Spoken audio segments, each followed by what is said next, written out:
Eu digo que meu maior sonho é que dinheiro seja assunto do almoço de domingo. Porque a gente fala de tudo no domingo. A gente faz fofoca, a gente fala da TV, a gente fala, sei lá, dos programas que apareceram, discute em família, fala dos problemas. E a gente não fala sobre dinheiro. Então, o meu objetivo é que dinheiro seja o assunto do almoço de domingo. Enquanto não é, eu preciso minimamente criar estratégias dentro da minha família para que esse assunto ele possa ir se normalizando. Olá, eu sou Camila Inácio e você está no Pod Plurais, um podcast da consultoria Mentes Plurais. Eu gosto de dizer que o Pod Plurais é um catalisador de temas e mentes plurais que trazem assuntos que merecem ser levados a outros patamares.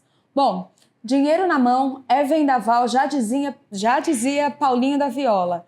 E, gente, num país onde a gente não foi educado para falar de dinheiro desde cedo, como deveria ser, a gente cresce meio alienado dentro dessa questão, sem saber muito bem o que fazer, sem saber como administrar nossas finanças, e é sobre isso que a gente vai falar hoje. Como a gente está tratando da nossa grana, do nosso ducado, bufunfa, din-din, verdinha, ou como quer que você chame aí na sua casa. O que importa é a gente saber usar. Bom, antes de eu abrir aqui a câmera e mostrar quem está compondo essa mesa comigo, eu preciso dar 2 recados. O primeiro, agradecer a Ben & Jerry's. Quem já segue a gente aqui há um tempo sabe que a Ben & Jerry's é parceira do Pod Plurais há alguns meses e, assim, trouxe um monte de sabor e um monte de euforia aqui para o nosso estúdio. Obrigada, Ben & Jerry's, os programas estão muito mais gostosos agora. E o segundo recado é, se você ainda não segue a gente, já clica aqui e se inscreve no canal, salva esse vídeo, compartilha com quem você acha que deve, ou seja, todo mundo, porque quem não gosta de falar sobre dinheiro, né, gente? Então estejam aqui com a gente porque hoje o assunto promete. Bom, agora que a gente já tá com os recados dados, eu vou me audiodescrever como eu sempre faço. Eu sou uma mulher negra, hoje eu estou com os cabelos, meus cabelos são loiros, hoje eu estou com os cabelos presos aqui, um rabo de cavalo bem cheio. Tô como sempre com o meu óculos de armação dourada bem grande, usando brincos prateados, meu batom vermelho, que já é uma assinatura, uma camisa branca e uma saia prateada, assim, com alguns brilhos por aqui. Gente, agora sim, entregando a minha promessa de quem está compondo a mesa comigo, Dina Prats, maravilhosa. Quem já ouviu essa mulher falar vai entender o porquê que eu estou fazendo uma abertura tão efusiva. Dina, muito obrigada por estar aqui com a gente, é um prazer te receber, estou super feliz. Vou pedir para você, antes de tudo, fazer sua audiodescrição e contar pra gente quem é você dentro e fora do LinkedIn. Perfeito. Muito obrigada pelo convite, primeiramente.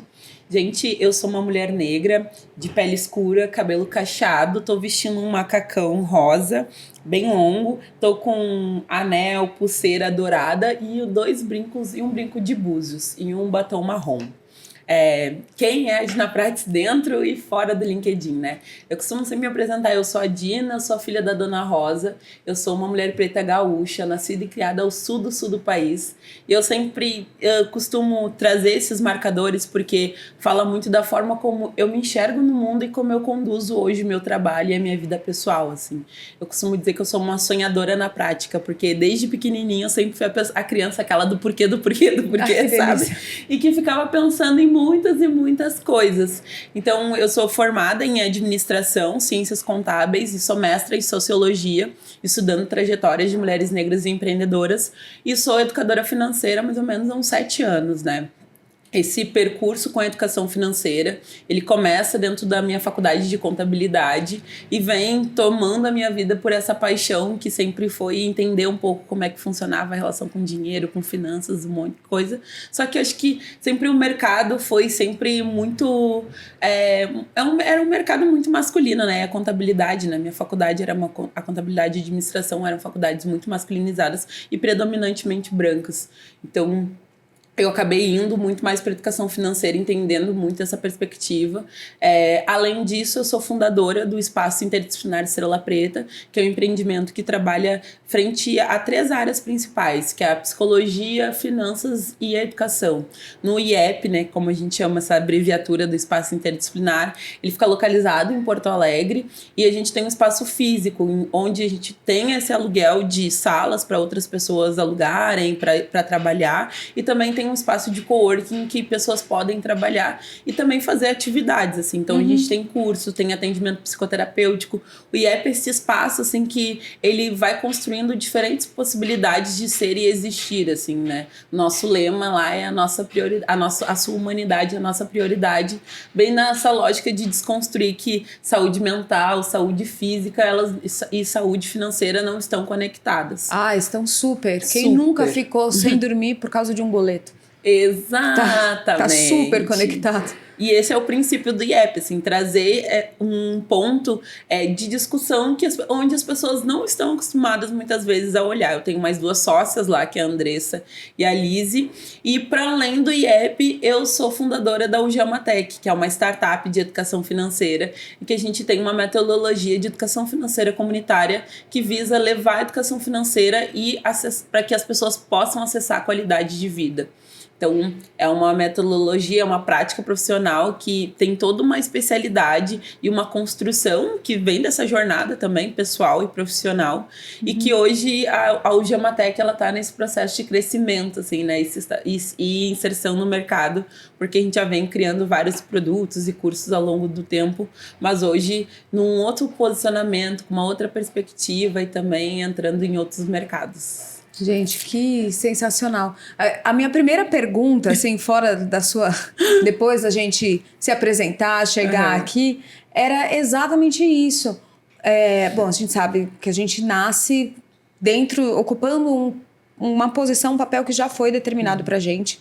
Então, a gente já nasce com aquela prerrogativa de que meninas não são boas com números. Mulheres não sabem lidar com dinheiro. E era exatamente isso que eu ia perguntar. Como é que você quebrou essa barreira inicial? Porque depois dessa eu sei que vieram várias. Mas como você quebrou essa barreira inicial de, um lugar de que esse assunto não é para você e você se tornar uma pessoa que domina e entende e ensina sobre esse assunto? A minha trajetória com as finanças, na verdade, ela começa um pouco antes da faculdade, assim, né? Eu sempre fui uma pessoa muito empreendedora, uma jovem empreendedora. Então, eu vendi trufa, eu vendi biju, eu vendi muitas coisas na minha vida. E sempre quando chegava na parte financeira, eu sempre gostava muito de entender quanto é que custava, como é que eu fazia para ganhar mais dinheiro, enfim. Só que na hora que eu ia procurar o conhecimento, eu sempre ficava muito inquieta com o fato de as pessoas sempre dizem, mas por que você está inventando moda, sabe? Por que você está inventando isso, sabe? Por que está questionando, né? Por que você está questionando as coisas? E eu fiz um aprendiz que era assistente administrativo para cooperativas. Nesse jovem aprendiz, eu tive uma disciplina que era pra gente aprender a emitir uma nota fiscal. E eu tava um dia na sala, assim, falei assim, professor, quem é o profissional que lida com finanças, com as finanças da empresa e que faz essa coisa de emitir nota fiscal? E ele falou assim, é o contador. Né? E ele já começa dizendo, é o contador, né? Não é uma pessoa contadora. Não é a pessoa contadora. Ele é o contador. E eu falei assim, o contador ganha bem? E ele disse assim, sim. E eu falei assim, vou procurar a informação disso. Que faculdade que eu preciso fazer para ser contadora? E ele falou assim, precisa fazer contábeis, mas pode fazer técnica de contabilidade. Era um professor até bem acessível, né, na época. E eu fui para casa com aquilo na cabeça. Contabilidade, contador. E eu tava no segundo ano do ensino médio, comecei a procurar informações, comecei a buscar informações sobre o curso, mas naquela época eu ainda estudava para entrar na Marinha Mercante. Minha aspiração inicial não era entrar na universidade, porque a minha perspectiva de vida é assim, preciso ter um salário bom, preciso ter recursos para sobreviver. Uma mulher preta, periférica, em que a minha família, minha mãe, assim, sempre lutou para nos dar o mínimo, assim, pra gente poder acessar o mínimo. Então eu vi de tudo, assim, dentro da minha realidade. Eu pensava assim, eu preciso preciso ter um salário. E a minha perspectiva era entrar para a Marinha Mercante, eu estudava para isso, assim. E aí, essa relação com ele falar que é a contabilidade começou a me despertar para entender o que era a profissão. E eu prestei o vestibular naquele ano, fiz todas as provas possíveis, prestei vestibular e prestei escola técnica para contabilidade, sem entender muito bem o que fazia o profissional da contabilidade. Eu entendi um pouco mais. Ela tinha um nome e um sonho. Fui lá, me joguei. Porque a contabilidade, na verdade, era o plano CD. Né? Ele não era. A prioridade era Marinha Mercante, era tentar vida militar, porque eu queria o salário e eu queria ter uma profissão. Público, a segurança, tudo. Essa perspectiva. E aconteceu que eu passei na universidade, passei no ProUni, passei na escola técnica. Olha! E reprovei todas as provas da Marinha Mercante. Não era realmente para eu ser militar. E quando eu entrei, a primeira curso que eu entrei na administração, como bolsista do ProUni. E no segundo semestre, entrei nas ciências contábeis. Cursava no primeiro semestre de 2010 a administração e o técnico de contabilidade. E quando eu comecei a entrar para administração e entrar para o técnico de contabilidade, eu comecei a perceber que era uma profissão muito importante. Principalmente para pessoas periféricas, que acessavam muito poucos recursos e que precisavam ter conhecimento sobre como poderiam administrar um negócio, como poderiam gerir seus recursos. E ao longo do meu trajeto, quando eu entrei nas ciências contábeis, e eu percebi que cada vez mais, quando eu aprofundava o tema, eram mais pessoas brancas e homens falando, as referências do assunto sempre eram um homem de gravata falando sobre o tema, com termos difíceis, com um assunto que era extremamente, como se fosse algo extremamente distante da realidade da população. Em contrapartida, eu sempre digo que a minha maior referência de educação financeira era a minha mãe. Porque a minha mãe era uma pessoa que recebia um salário pequeno, administrava esse salário para sustentar 3 filhas no contexto do Rio Grande do Sul, né, morando na periferia de Porto Alegre. Então, a minha mãe fez milagres, né? E ela sempre... A gente já teve conversas assim aqui no Pod que a gente fala que, gente, na periferia tem PhD de economia, mas assim, vários, muito. Né? Sua mãe é uma delas. Minha mãe era uma delas. Só que a minha mãe nunca vai ser reconhecida como uma referência de educação financeira como outras mulheres que estão na periferia, porque elas não têm o termo, né, definido, elas não vão ser referenciadas como pessoas que sabem muitas vezes gerir os seus recursos. E eu comecei a questionar tudo isso. Falei assim, não faz sentido, né? Eu fiz uma disciplina de estatística e o professor falava sobre investimentos. O filho dele não tinha nem nascido e ele já falava que o filho dele tinha tantos mil em investimento, que ele tinha investido em tesouro não sei o quê. E eu ficava assim, como não faz sentido isso para mim? Então. Dentro da minha realidade, as pessoas que estão vivendo, elas estão vivendo com o mínimo e elas precisam também saber que isso existe, mas que pode ser falado de uma outra forma.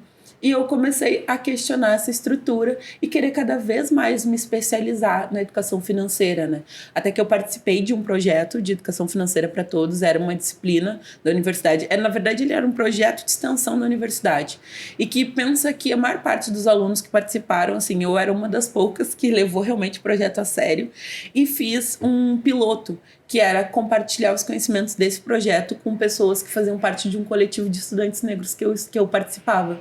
E eu começava a compartilhar esse conhecimento com as pessoas. Só que, ao mesmo tempo, eu me questionava assim, bom, como é que eu vou adquirir mais conhecimentos se as referências que estão sempre falando sobre o tema continuam falando dessa forma meritocrática? Eu não tenho como mandar uma pessoa guardar 30% do que ela ganha, sendo que esses 30% é composto por uma despesa que é essencial para ela poder viver. É um aluguel, é uma despesa com transporte. Se sobra, às vezes, 10% dessa renda e olhe lá para ela ter um momento de lazer. Como eu vou trazer isso para as pessoas? Então, eu comecei a procurar outras referências também de educação financeira, outras mulheres, outras pessoas negras também, né, no mercado, para tentar me conectar e entender quais eram os caminhos que eu poderia falar sobre educação financeira para romper essa barreira. E eu parti do princípio assim, eu não vou trazer temáticas de uma educação financeira tradicional. Então eu falo assim, eu não sou uma porque o tradicional é inacessível para 56% da população do nosso país, né? Exato. É exatamente essa a construção, né? Como endereçar um assunto tão fundamental? Como endereçar um assunto que é tão importante para a sustentabilidade das famílias a longo prazo, sendo que é um assunto tão distante?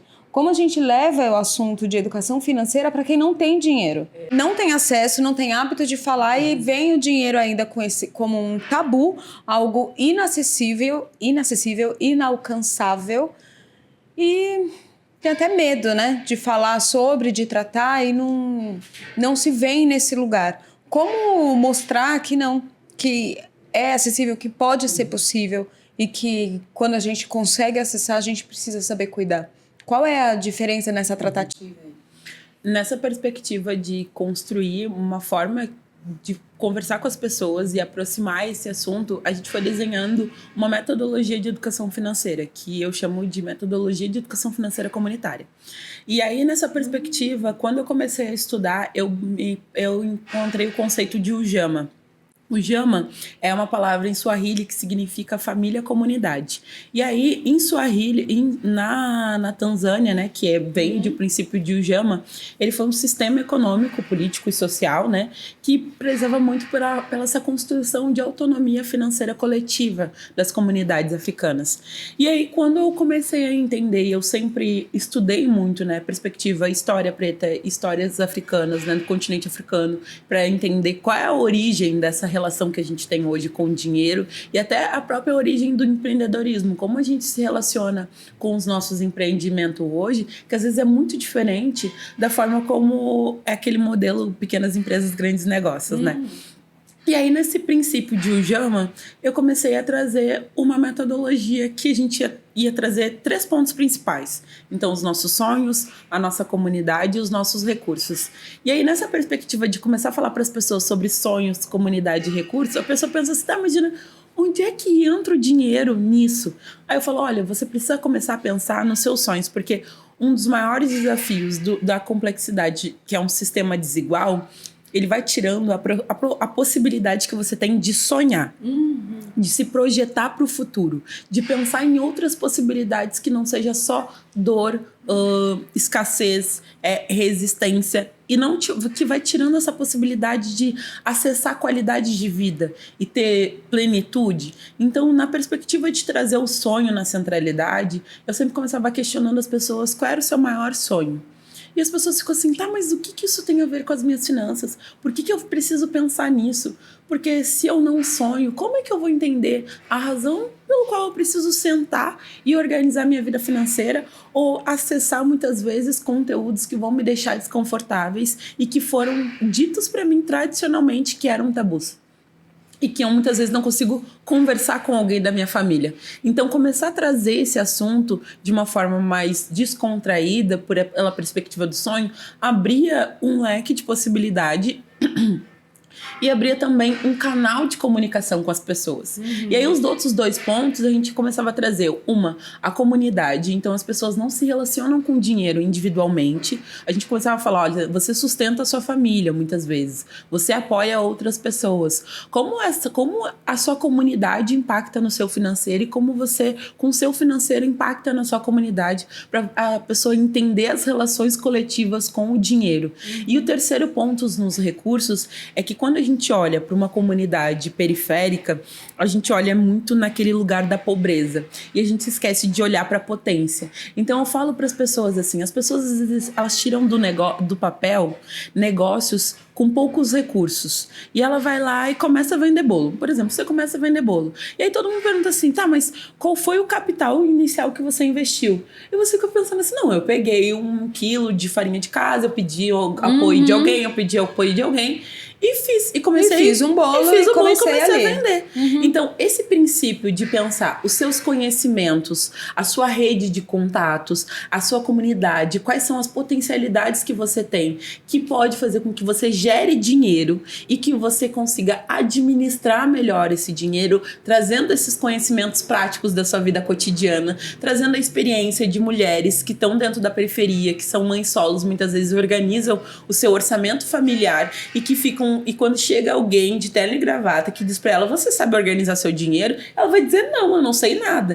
Mas daí no cotidiano ela tem um caderninho ali simples que ela faz as várias anotações dela, os administrações, controles que dela. ela tentou fazer o que era possível. Ou ela começou a revender alguma coisa para poder administrar. Então, esses são os recursos que ela tem. Porque ela tem muitos conhecimentos que precisam ser trazidos para essa centralidade de tudo.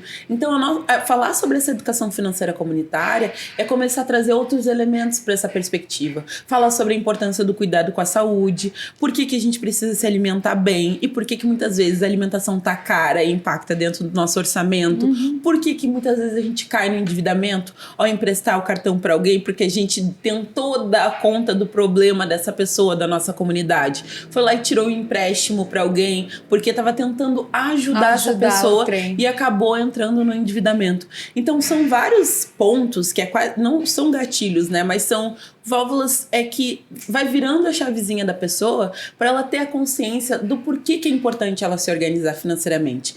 Que não é a lógica do guardar 30% do que se ganha. Porque às vezes essa pessoa, ela precisa aprender a gerir os recursos da sua realidade. Então isso foi dando pra gente uma abertura muito grande. Então eu chegava a várias aulas, eu já dei assim, as pessoas falaram assim, Dina, nunca na minha vida eu vi alguém falar de finanças sem me apresentar uma planilha e fazer eu refletir muito mais, me largar pensando a ponto de eu chegar em casa e querer olhar para as minhas finanças. Porque você vai trazendo outros pontos de vista para aquela pessoa. E na realidade brasileira, não adianta a gente ignorar o fato que a população, muitas vezes, a maior parte da população vive com uma renda de até 2 salários mínimos, a maior parte da população está endividada, está vivendo em condições que muitas vezes não acessa recursos básicos, não acessa políticas públicas e não acessa saneamento básico. Então, dentro desse contexto, como você diz para as pessoas que elas precisam fazer uma reserva de emergência, sendo que muitas vezes elas estão vivendo o perrengue diariamente. Você precisa ter uma outra forma de diálogo. E o segundo ponto, depois da metodologia, é a nossa comunicação. Você não vai ver a gente utilizando termos difíceis aqui para poder se comunicar com as pessoas, para falar sobre dinheiro. São termos simples. Eu sou contadora, né? E eu sei como a contabilidade tem termos muito difíceis, às vezes, para explicar algo. Então, toda vez que a gente vai explicar um assunto, a gente pensa assim, como eu traduziria esse assunto para fazer com que a minha mãe entenda, uma criança de 5 anos uma entenda. criança de 5 anos, um adolescente entenda, todo mundo esteja no mesmo patamar de entendimento. Então esse sempre é o nosso foco nessa construção, trazer uma outra forma de se comunicar e também trazer uma outra metodologia para apresentar para as pessoas. Nossa, isso é muito rico, Dina. Isso é muito rico. E uma coisa que eu quero puxar do começo da nossa conversa é a relação da saúde mental com as finanças.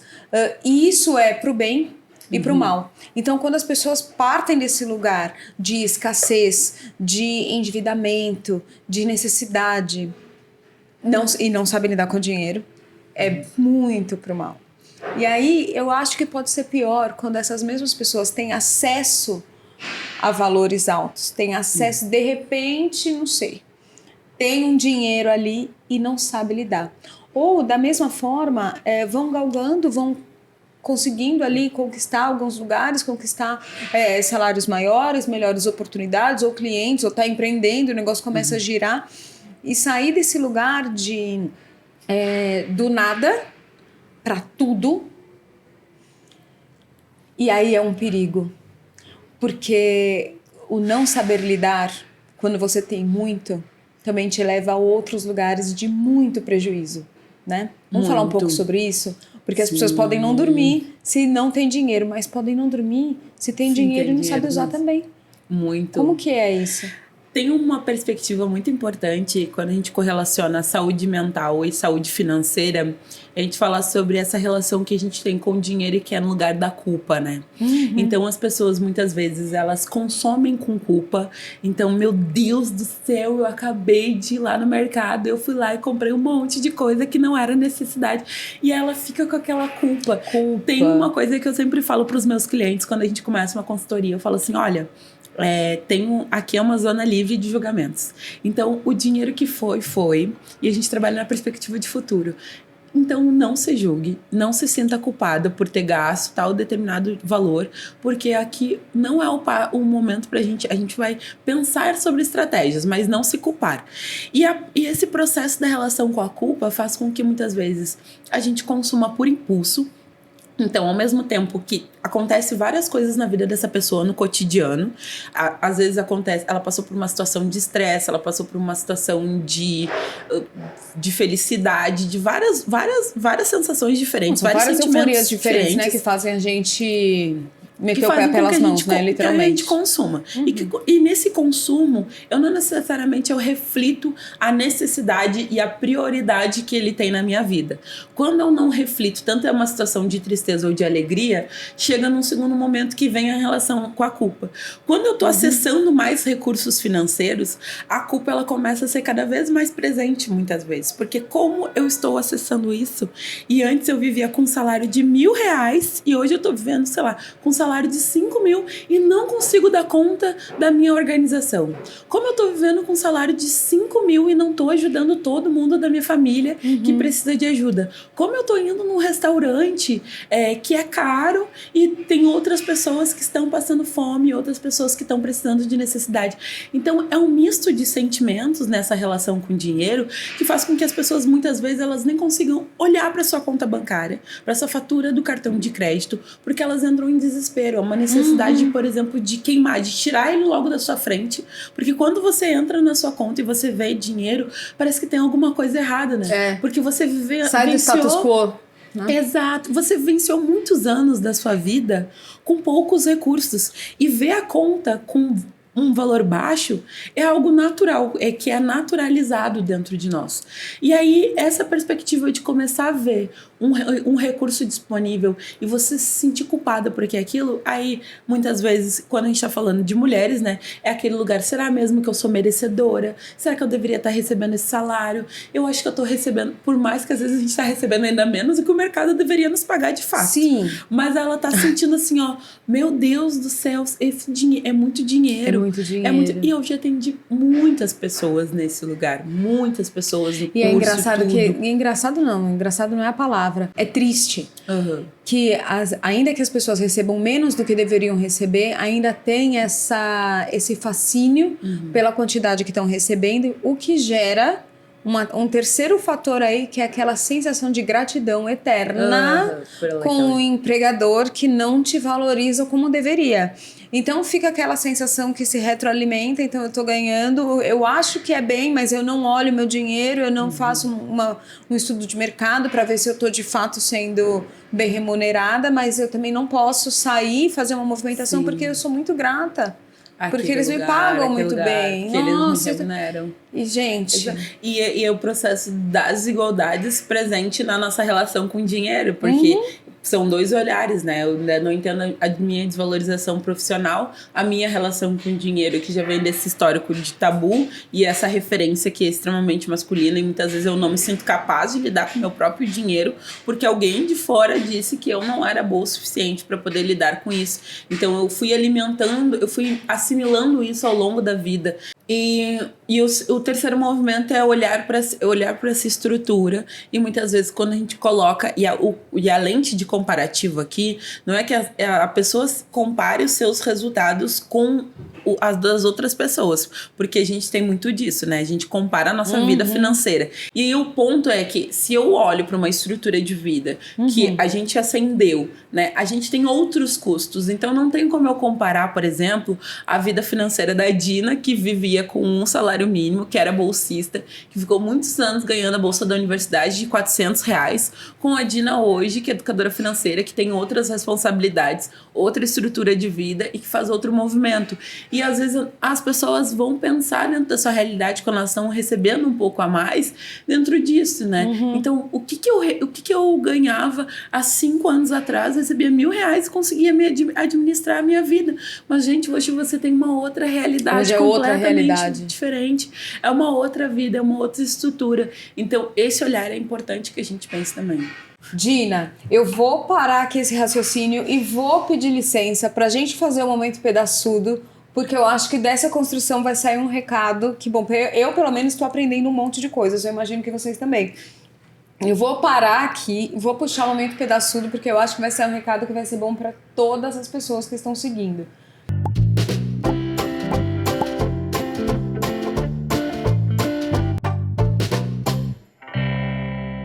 Bom, pra quem não sabe, o Momento Pedaçudo é um momento em que eu abro o microfone e convido a Dina, ou a pessoa que está aqui, para dar um recado cheio de ativismo, cheio de euforia e cheio de sabor, assim como é a Ben & Jerry's. O Momento Pedaçudo é em celebração aos pedaços de sabor e euforia que tem dentro de cada um desses potinhos. Então, se você ainda não conhece, corre e experimenta, porque acho que é um dos momentos mais deliciosos desse programa. Enquanto a Dina vai falar, eu vou aqui dar umas colheradas.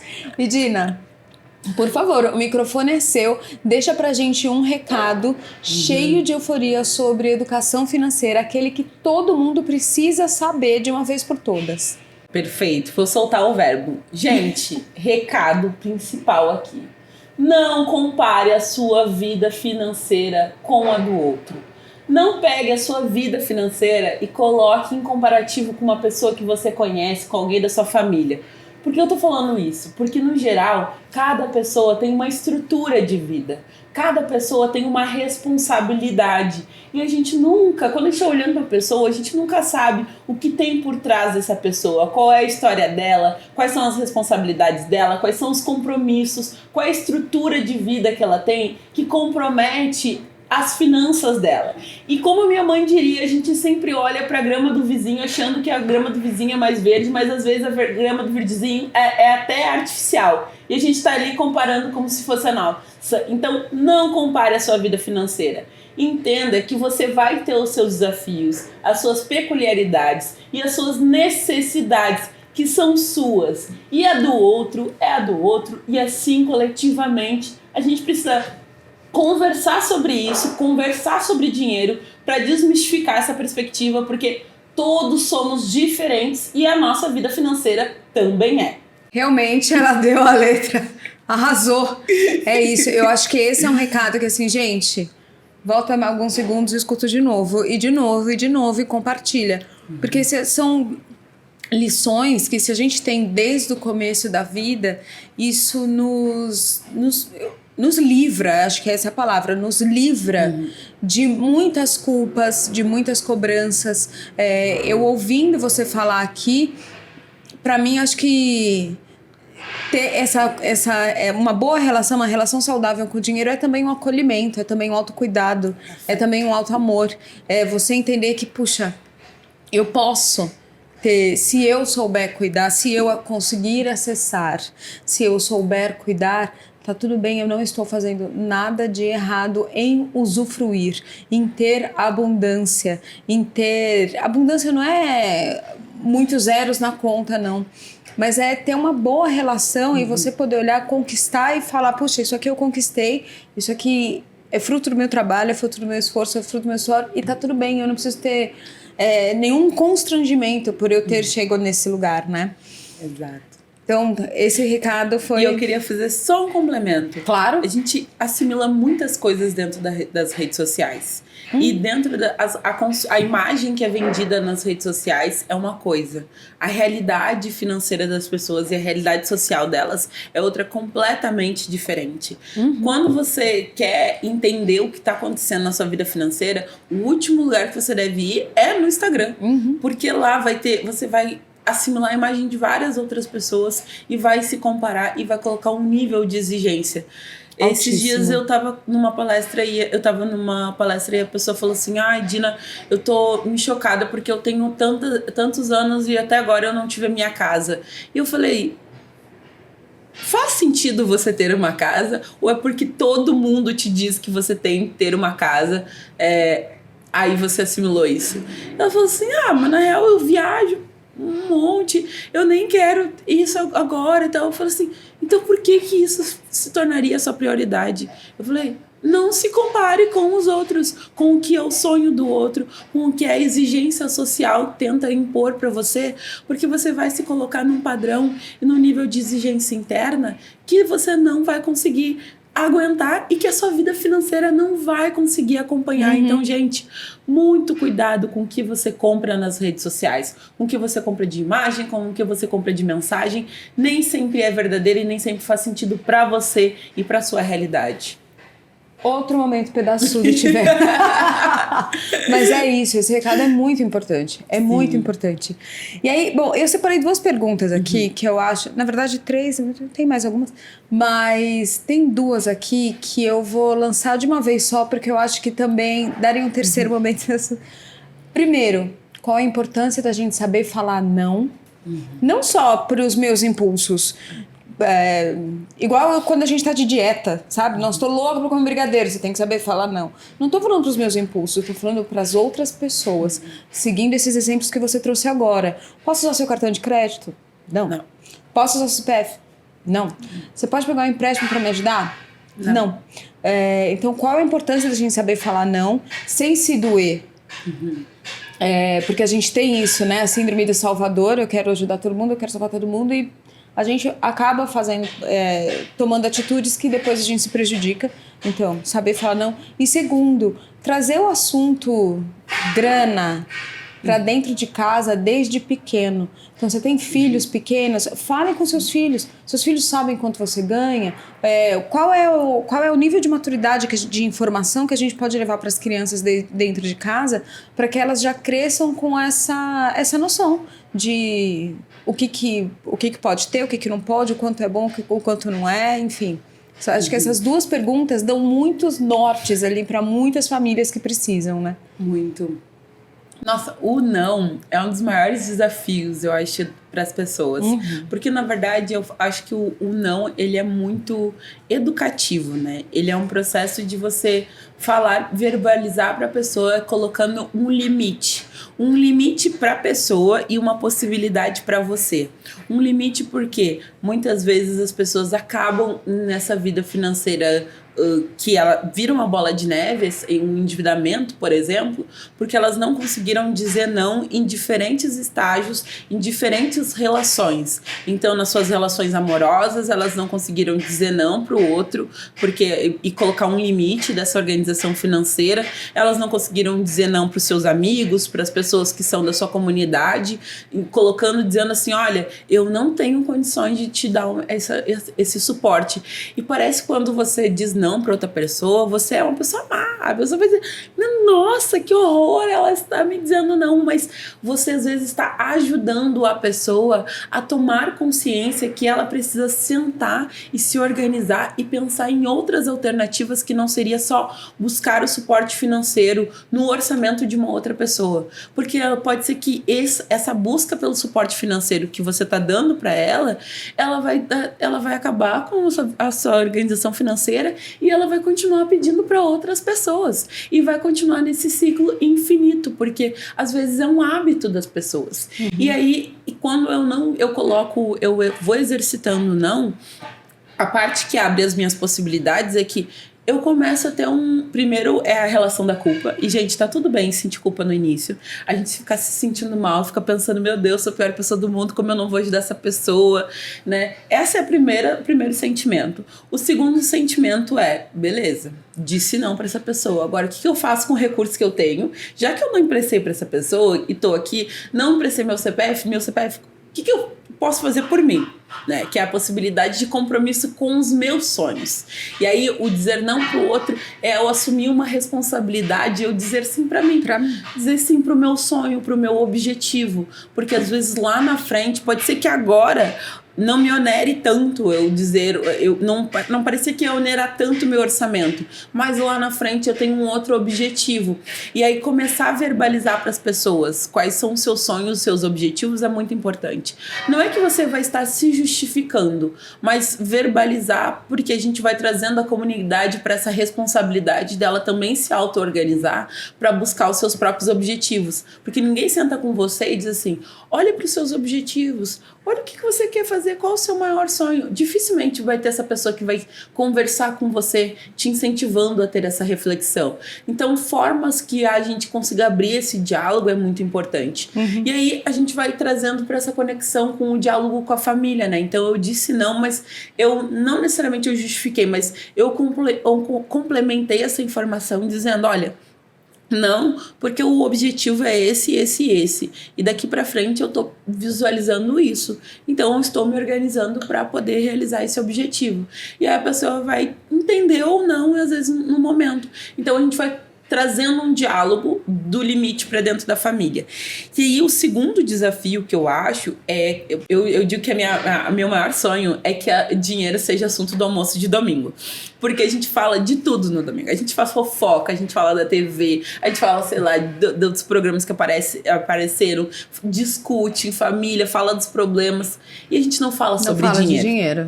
Então, o meu objetivo é que dinheiro seja o assunto do almoço de domingo. Enquanto não é, eu preciso minimamente criar estratégias dentro da minha família para que esse assunto ele possa ir se normalizando. Então, quando eu vou fazer meu planejamento financeiro, não adianta eu fazer o planejamento da compra e tem 5 pessoas morando comigo e só uma senta e faz a lista do supermercado. E alguém chega e diz, olha, ô mãe, faltou tal coisa na lista. Ô mãe, compra tal coisa. Quanto que custa aquela coisa, né? Quanto que custa aquele valor? A ida várias vezes no supermercado. Então, o simples fato de você começar a sentar e começar a fazer um planejamento de uma lista de supermercado já é um fato de começar a introduzir o custo, o dinheiro no assunto, Sim. na origem do problema. Sim. E depois o ponto é o consumo, né? Começar a falar sobre o consumo. Quanto que custa a energia elétrica, quanto que custa contas básicas. A gente tem essa vergonha muitas vezes de falar quanto ganha, porque ao mesmo tempo acha que os outros membros da família vão pensar assim, nossa, mas essa pessoa tá ganhando demais. Aí eu falo assim, tá beleza, você falou seu salário. Isso é pro bem e pro mal. As pessoas podem falar, essa pessoa tá ganhando demais, ou falam, nossa, você só ganha isso. O julgamento vem dos dois lados. Vem dos dois lados. Só que daí o ponto é, se você está julgando, você precisa contribuir mais, então. Que aí é o que eu jogo de volta. Eu falo assim, se você está julgando, então como que a gente faz essa equação dar certo? Porque a gente está vivendo, né, numa família, em comunidade que todo mundo é beneficiado ou acaba se quebrando muitas vezes quando um elo dessa relação está passando por algum problema financeiro. E se eu tô achando que se eu contar para as pessoas vão ficar de olho nos meus recursos, eu já tentei falar também quais são as minhas despesas, né? Esses tempos eu estava atendendo uma senhora e ela tinha um custo de plano de saúde, terapia, pagava o psiquiatra, pagava mais aulas de não sei o que. Isso consumia, tipo assim, 65% da renda dela. Sem colocar os gastos da moradia. Aí ela tava assim, porque eu acho o recebimento que eu tenho muito alto e tal. Eu falei assim, quando a gente coloca na conta, só isso aqui já tá colocando 65% da sua renda. Quando a gente inclui essas outras contas que não estão sendo divididas, olha quanto que sobra. Você já compartilhou essas outras despesas que existem aqui, que só de terapia é R$600 no mês? Quem é que sabe da sua família? Ela falou assim, não, na real, eu nunca disse nada, né? Eu nunca conversei. Eu falei assim, então vamos fazer o seguinte, vamos fazer um exercício contrário. Em vez da gente levar a receita, vamos levar as despesas. E a gente coloca todas as despesas na mesa, vamos colocar as despesas total do supermercado, vamos ver como essa conta vai fechar. E aí as pessoas da família dela falavam assim, meu Deus, eu não sabia que você gastava tanto em saúde. Porque no imaginário que as pessoas têm, elas estão construindo uma imagem do que é a vida financeira dessa outra pessoa. Sim. Então, se eu não digo não, se ela não colocou o limite das despesas ali, se ela não verbalizou que ela tem de estrutura financeira de vida, as pessoas não vão adivinhar e também não vão falar sobre, porque aí quando tu começa a trazer esses assuntos, começa a vir primeiro a zona de desconforto, né? E a zona de desconforto é inevitável. A torta de climão. A torta de climão. Porque ninguém quer começar a falar sobre isso. Sim. E quando alguém fala, tá doendo em algum lugar. Sim. Só que a zona de desconforto, a gente precisa passar dela para poder chegar na zona de conforto. Porque senão eu não consigo verbalizar o outro ponto, né? Que é retomar os sonhos. Como é que a gente se organiza para pensar os nossos sonhos coletivos e individuais dentro de um contexto familiar?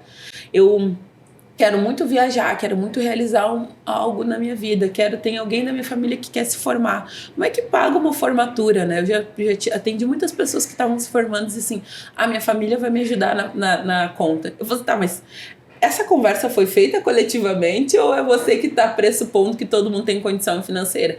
E você já disse o valor da sua festa para a pessoa, quanto que é a formatura? E a pessoa, não. Eu falo, então é o seu sonho. É o seu sonho, é o seu objetivo. Sonho pautado na finança de outra pessoa. Então, o processo, eu acho, Camila, é um pouco por isso, assim, né? Você precisa começar a inserir diferentes elementos no seu cotidiano que te levem um pouco para esses diálogos, que traga informações, ferramentas para você se organizar coletivamente. Eu sempre digo, se tem uma família já tem adolescentes, traga os adolescentes para sentar, conversar e fazer o planejamento financeiro, mostrar, olha, tô planejando as minhas contas, incentivem a criação de contas digitais e de uma mesada. E aí a mesada, gente, não é assim, eu vou dar mundos e fundos, nem que seja R$5 por mês, né? Um valor, pode ser que para muitas pessoas esse valor já seja, então, um valor pequenininho, que é para essa pessoa ter a noção do que significa esse dinheiro e a responsabilidade. Autonomia financeira é diferente de independência, né? Todo mundo fala assim, quero ser independente financeiramente, né? Na verdade, a independência, ela é um conceito, né, que a gente poderia ficar 1 hora aqui discutindo sobre isso. Mas, às vezes, ter autonomia de decisão, né, de decidir o que vou fazer com esse recurso, é o que vai fazer diferença para eu desconstruir todo esse tabu com o dinheiro e ter uma consciência financeira mais tranquila, mais consciente, que é focada muito mais em entender como eu vou gerir melhor esses recursos. Nossa, eu acho fantástico isso, porque trazer esse assunto já para casa, para família, para adolescente, para almoço de domingo, igual você falou, quando você pega essa ação a longo prazo, gente, você salva a união familiar. Exato. Você salva o Natal. Porque as pessoas vão... Não vai ter aquele climão que, assim, quanto mais esses problemas vão se acumulando dentro de uma família, maior ele vai ficando aquele elefante branco na sala enorme.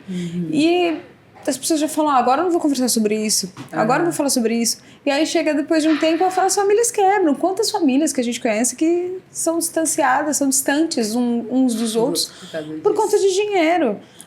Dinheiro não devia ser o vil, o metal, né? Como se diz. Devia ser, de fato, ali a segurança de cada um, o bem-estar de cada um, a ferramenta de cada um tem o seu e é isso. E quando... Devia ser assim, né? Devia ser assim. E assim, não tenham medo de cobrar. Eu sei que cobrar, às vezes, as pessoas é difícil. Bate aquela sensação de nervoso. Às vezes a pessoa vai te ignorar no início. Mas se eu normalizo cobrar outra pessoa dentro do meu ambiente familiar, eu vou incentivando todo mundo a ter esse comportamento coletivamente. Na minha família, abertamente, a gente se cobra, né? Minha irmã tá me devendo. Se eu tiver devendo 5 centavos, ela pega, vai me mandar mensagem assim, já faz a transferência aqui, de tal coisa. Aí, esses tempos, eu tava assim, eu tava tal coisa, eu pensei assim, nossa, aquele dia a gente não dividiu um Uber, né? Aí eu mandei mensagem pra ela, falei assim, oi, Michele, pega e me manda aqui, o Pix daquele Uber que a gente pegou dividido. E pra nós, não fere a nossa relação, porque isso foi algo normalizado pela minha mãe. Então, nos cobrar Não tem problema. Antes, às vezes, a gente cobrar, a gente já fez. Só que eu já cheguei em outras famílias, com outras pessoas, que eu mandava uma mensagem pra pessoa cobrando, eu falei assim, eu não tenho problemas com isso, pode me cobrar. Eu falei assim, pode ser que a pessoa tenha esquecido, pode ser qualquer outra coisa.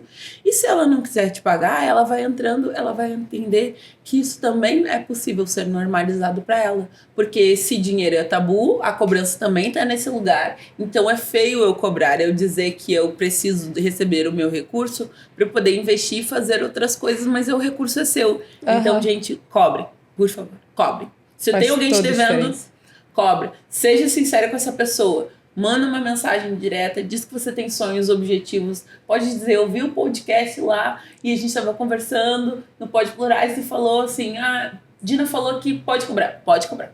Pode cobrar. Maravilhoso. Importantíssimo. Ô, Dina, e aí, caminhando para o final agora, que eu disse que eu tinha mais algumas perguntas, a gente sempre fala sobre lidar com o dinheiro quando a gente tem dinheiro. E quando a gente tem dívida? Eu estava fazendo minha lição de casa aqui, estudando antes de vir, e 70% da nossa população está endividada. Inadimplência deu um salto no começo desse ano, janeiro de 2024, assim, atingiu recordes históricos. O que a gente faz? Como a gente ensina as pessoas a fazer gestão de dívida? Porque isso é algo muito presente, né? Esse pensamento. Bom, eu tenho muitas dívidas, eu tenho dívida. A dívida vai lá se acumulando. Só que você tem aqui a conta do dia a dia. Então você tem que pagar a comida, a moradia, o sustento, enfim, escola. Cada um sabe qual boleto que tem. Como eu faço? E aí, quais são as prioridades? A prioridade é aquilo que eu preciso comer. A segunda prioridade é a dívida que vai me trazer um prejuízo real, do tipo, eu vou ter que sair de casa. A terceira, lá longe, é fazer um investimento que seja de R$10. Como é que a gente coloca essas equações todas em uma mesa e fala para a pessoa, bom, então tem jeito. Tem jeito. É difícil, mas tem jeito. Porque geralmente a gente fica com... É igual quando a gente faz a transição, né, de carreira. Você tá com um pensamento de empreendedor, que tudo que você lucra com o seu serviço, com o seu trabalho, é seu e você gasta, como se fosse CLT. Ou você tá com o pensamento de empresário, que tem uma parte que é sua, uma parte que é do seu CNPJ. Sim. É isso. As pessoas não tem como. Chega o dinheiro, tem que pagar a dívida, tenho que me sustentar, não sabe fazer a gestão de dívida, não consegue colocar tudo em um prato só, né? Em uma mesa e começar a administrar. Como você faz para trazer todos esses ambientes diferentes da saúde financeira para a discussão? Tá. Tem um ponto bem importante a gente fazer uma diferenciação. Pessoas endividadas são aquelas que têm a sua renda comprometida futuramente. Então, às vezes, eu posso ter uma dívida e não necessariamente estar inadimplente. E aí eu tenho uma dívida que foi feita em 10 vezes, em 20 vezes, eu tenho um financiamento lá que é de 30 anos, eu sou uma pessoa que é considerada endividada. E nesse caso, tem a pessoa inadimplente, que é a pessoa que está com aquela dívida em atraso, porque está acumulando juros, porque ela não conseguiu dar conta dessa dívida, dessa conta que ela tinha para pagar. Por que eu estou fazendo essa diferenciação? Porque nesse caso, se a pessoa está endividada, ela tem parcelas futuras, a renda futura dela está comprometida, então quando ela vai fazer um planejamento financeiro, ela precisa lembrar que essa renda futura, ela está comprometida. Então, antes de eu receber, eu já tenho um valor para pagar ali e eu preciso sempre somar as minhas parcelas e entender o que eu tenho de despesa essencial, né, que é a nossa despesa fixa ali, que é as despesas, os gastos que são relacionados à moradia, os gastos que são relacionados à sua alimentação, que é aquele gasto básico, essencial, que você não consegue abrir mão, que é o valor da despesa para você sobreviver, mais aquelas despesas, aquelas parcelas que você tem comprometida já dentro da sua renda futura. Então, quando eu vou fazer um planejamento, eu preciso ter esse olhar. Porque muitas vezes, por que as pessoas acabam chegando na inadimplência? Porque elas têm parcelas que estão comprometendo essa renda futura, mas elas não estão visualizando. Então, às vezes a pessoa chega assim, posso parcelar isso em 10 vezes ou em 15 vezes? Aí a pessoa fala assim, não, eu vou parcelar em 15, porque a parcela é menor. E aí eu falo assim, eu vou pagando. Só que ela tem, durante 15 meses, essa parcela, e aí chegou no 10º mês, ela resolveu fazer uma nova parcela, e tinha mais um comprometimento da renda dela. Quando ela foi somar todas, virou uma bola de neve, porque ela não estava conseguindo pagar, e a renda total dela estava comprometida. E isso é a gente fazer a gestão dessas dívidas. É pensar que às vezes eu vou ter que ligar, antes de eu ficar inadimplente, eu ligar para essa instituição financeira que eu fiz meu parcelamento, solicitar um novo parcelamento. E assim, tem educador financeiro que vai discordar de mim, vai dizer, não, Dina, não faça as pessoas refinanciarem uma dívida. Eu falo assim, se você tá dormindo no seu travesseiro tranquilamente com as suas contas em dia, você muitas vezes não tá passando pela dor que uma pessoa tá de olhar para sua renda e não conseguir ver um fôlego. E às vezes esse um fôlego de R$100 que essa pessoa parcelou melhor essa conta, traz muito mais paz do que as pessoas podem imaginar. Então, eu não sou a educadora financeira que fala isso para as pessoas dizendo só na perspectiva dos juros. Então, a pessoa, às vezes, ela sentar e tentar buscar uma renegociação dessas dívidas que não estão em atraso. Agora, o caso das pessoas inadimplentes tem um ponto muito importante. Devo, não nego, estou me organizando para pagar. O endividado também tem poder de negociação, né? Essa pessoa que está em atraso com as suas dívidas, ela também pode tentar buscar uma negociação que esteja adequada à realidade dela. E é interessante que ela fala o que a gente chama de mapa das dívidas. Ela escrever todas as dívidas delas, então eu vou fazer uma lista dessas dívidas. Vou colocar elas e vou criar uma ordem de prioridade para essas dívidas. Quais são as dívidas essenciais, né? São aquelas dívidas que estão mais ligadas à estrutura de vida, como você falou. Uma dívida habitacional. Então, essa dívida aqui vai fazer com que eu saia de casa ou que eu perca o carro com alguma necessidade. Então, eu vou colocar ela num ponto de prioridade de negociação. E depois vem vindo as outras dívidas. Do lado, eu preciso colocar o valor dessa dívida e o porquê que eu entrei nela. Por que eu entrei nessa dívida? Aí as pessoas ficam assim, Dina, por que eu preciso? Eu já tenho um monte de coisa para pensar. Por que escreve uma frase, uma palavra que te faça lembrar por que você caiu nessa dívida? Porque a maior parte das pessoas que voltam muitas vezes, retornam para o endividamento, elas não lembram por que elas entraram nele. Qual foi a origem do problema? E se você precisa fazer, né, uma negociação... Exatamente. Que a gente sabe. As pessoas têm memória curta. Essa memória é curta. Então, coloca lá a razão. Porque você vai entender por que você entrou nessa dívida, se essa dívida era uma prioridade para você de pagamento. E aí, no segundo percurso, é ir para a parte da negociação. E a negociação, gente, não é ligar para a instituição financeira e dizer assim, oi, eu quero uma negociação. E a instituição financeira diz assim, olha, paga 5 mil à vista, que eu quito a tua dívida, ou paga 4 à vista e eu parcelo em 10 vezes de R$1.000 para você ali. E aí você vai botar na conta e você fica assim, mas peraí que eu tô pagando 2 vezes isso daqui? Aí a pessoa às vezes aceita sem refletir. Ela ligou para a instituição ofertou a negociação para ela, desliga o telefone. Isso mesmo, desliga o telefone, volta para o orçamento. Que aí realmente a gente está fazendo a reorganização desse orçamento. Essa negociação que a instituição financeira propôs faz sentido para mim? Eu consigo pagar as minhas despesas básicas e inserir essa negociação?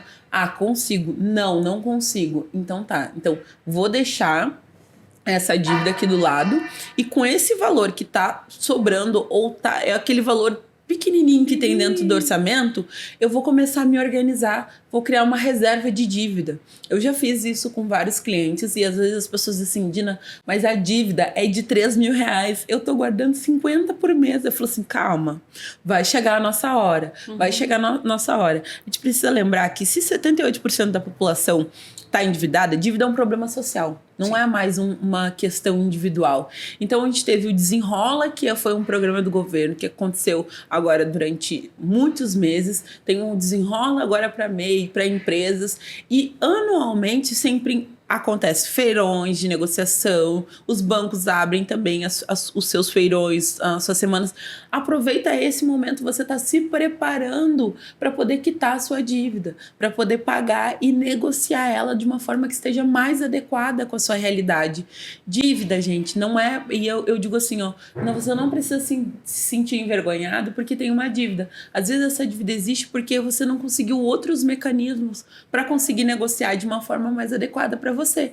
Então, assumir, o primeiro desafio é assumir. Por isso, o mapa das dívidas, né? Fazer a lista de todas elas, colocar o valor, colocar o porquê que você entrou nela é o mais importante. Colocar o seu orçamento do lado. Tem condição financeira para isso? Não tem.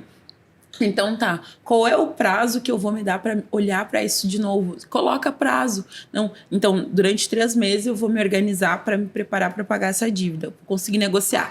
Não conseguir negociar daqui a 3 meses, eu vou tentar de novo. Eu vou tentar de novo me negociar. E durante esses meses, eu vou tentando preparar o meu orçamento, tentando reduzir despesas que é possível. Se tem alguma despesa que é possível ser reduzida, me organizo para isso.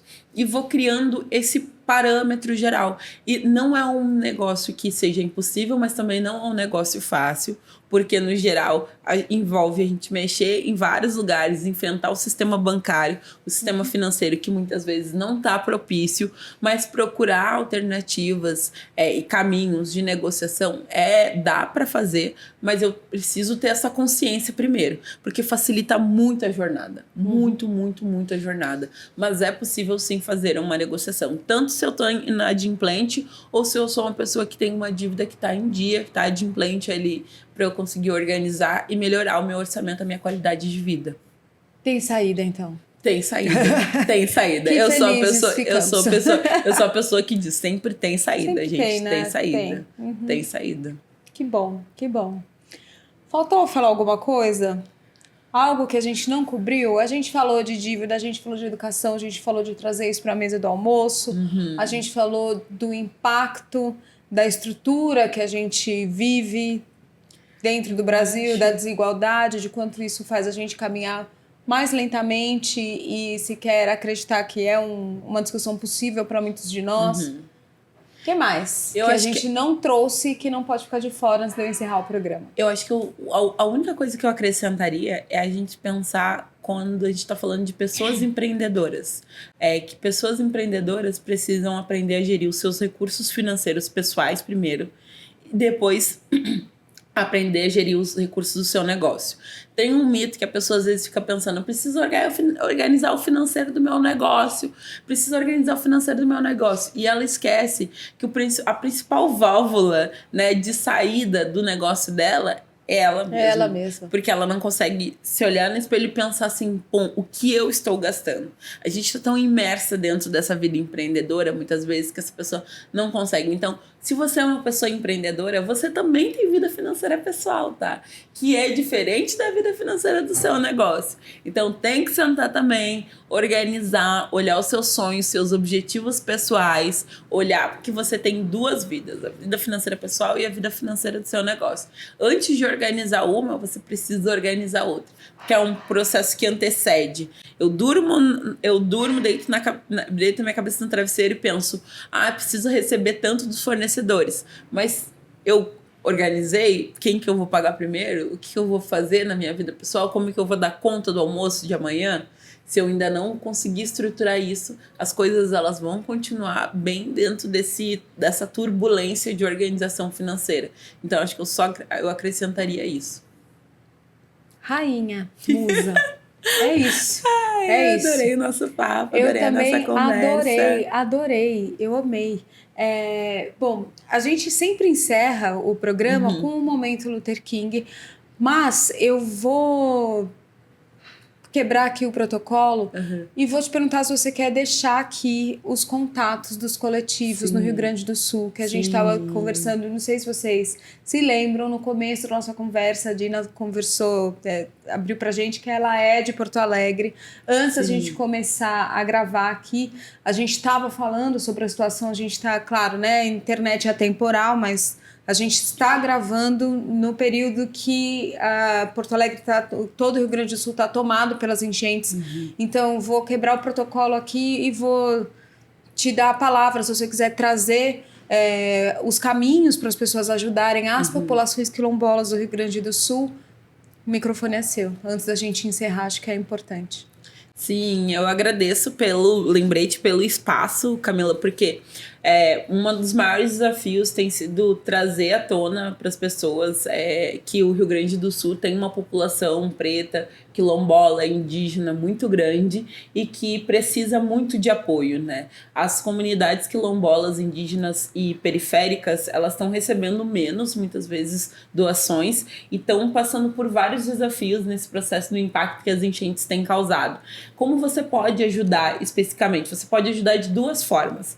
Primeiro, você pode ajudar financeiramente fazendo Pix para coletivos e organizações. Eu vou deixar aqui, eu faço parte de um deles, que é o coletivo Atinuqué, mas você pode buscar nas redes sociais, além do coletivo Atinuqué, o coletivo Preta Velha, o espaço Marlon e Marcelinho, o Quilombo dos Machados, Quilombo do Areal e Quilombo Afrosul Odomodê, que na verdade lá no arroba do Instagram vai estar Afrosul Odomodê, que são espaços e organizações pretas que realmente estão presentes em comunidades e que fazem esse escoamento das doações e dos recursos financeiros. Agora, se você quer doar algum item, né? Então hoje aqui em São Paulo tem várias organizações e pontos de coleta. Tem o Café Leilol, arroba o Café Leilol, e você pode doar lá também, eles têm um ponto de doação que recebem itens de higiene, limpeza, roupas íntimas novas, toalhas novas, roupas de frio, casaco, calçados. E lembrando que as roupas que são usadas precisam estar em bom estado. Então, se você já puder organizar, lavar essas roupas, deixá-las separadas, etiquetadas por tamanho, você vai estar facilitando e ajudando muitas pessoas. Facilitando Pense demais, que né? a sua doação ela vai chegar lá num momento de caos. Então, quanto mais rápido for o trabalho das pessoas que estão lá recebendo essa doação, melhor. Qualquer contribuição que você faça, Dina, só tem um desodorante, uma caixa de escova, uma pasta de dente, já é essencial. As pessoas estão precisando muito porque elas perderam tudo. E quando você faz a doação de Pix também, você permite que essa pessoa tenha autonomia financeira para conseguir decidir a alocação desses recursos. Hoje mesmo a gente recebeu um pedido de uma pessoa que falou assim: Dina, eu preciso de um fogão, porque minha casa eu perdi tudo e eu preciso de um fogão agora para poder comer. E aí a gente estava já movimentando recursos financeiros para poder adquirir um fogão. Então tem muitas famílias que perderam toda a sua estrutura, né? A família perdeu tudo. Então vai ser essencial também a doação de imóveis, que num segundo momento também vai ser feita uma movimentação para levar essas doações para Porto Alegre. Hoje a gente já tem uma logística, né, de apoio junto com a SOS que consegue levar diretamente para Porto Alegre essas doações que a gente receber aqui em São Paulo. Então doem, gente, compartilhem também nas suas redes sociais, mandem nos grupos da família, porque faz muita diferença na vida de muitas pessoas que estão precisando de ajuda. Milhares de pessoas, na verdade, né? Excelente, excelente. Tá dado o recado, minha querida. Eu que agradeço. Eu agradeço demais você estar aqui. Foi um prazer. Eu espero que todas essas lições que a gente trouxe aqui façam a diferença na vida de muitas pessoas e que reverbere aí para as futuras gerações, porque a gente pode assim mudar, seja. furar essa bolha, mudar o status quo, né? Hackear esse sistema aí que nos mantém distante e desinformado, né? Exatamente. É isso, eu te agradeço imensamente. Bom, você já deixou vários arrobas aqui, mas deixa o seu arroba também para as pessoas entrarem em contato, falarem: nossa, eu preciso aprender com essa mulher, quero fazer uma mentoria. Esse é o momento, e aí a gente encerra. Gente, vocês podem me seguir lá nas redes sociais, @DinaPratesFinancas e @Ujamatec, que é o arroba da nossa startup. E vocês também podem procurar no LinkedIn e no YouTube como Dina Prates. Acessa lá, pode mandar mensagem: Dina, fiquei com uma dúvida, Dina, preciso de ajuda. Manda uma mensagem lá que a gente conversa, a gente troca essa ideia. E muito obrigada pelo espaço, Camila. Fiquei muito feliz da nossa troca de hoje. Eu também, te agradeço muito, muito obrigada. É isso, pessoal. Obrigada mais uma vez e até a próxima semana. Temos um programa. Isso.